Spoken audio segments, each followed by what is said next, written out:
yoki boshqa yerda yoki jo'ralarmanla bo'lgan iftorliklar ko'payib ketyapti. Bu birinchisi. Ikkinchisi, ayollarni o'zlariga iftorlik uyushtirib berishlik degan narsa ham kamayib ketyapti. Samorga borsa daro gapiramiz, nima qilyaptilar samorda deymiz, ammo uyda ularga biz sharoit qilib bermayapmiz. Iftorlik bunda tushunaylik, hurmatli jamoat. İftorlik degani boyga ham bo'laveradi, kambag'alga ham bo'laveradi.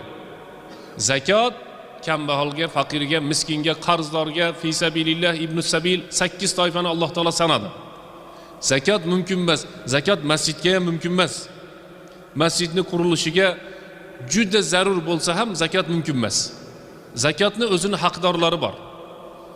Masalan, birov qasam ichdi, qasamini buzdi, o'zining haqdorlari bor. Miskinga taom berishlik yoki kiyim berishlik yoki roza tutib berishlik hamma narsani o'zining haqdorlari